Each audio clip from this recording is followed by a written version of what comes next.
أعوذ بالله من الشيطان الرجيم. بسم الله الرحمن الرحيم. أرأيت الذي يكذب بالدين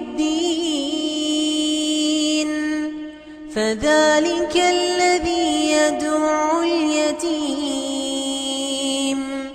ولا يحض على طعام المسكين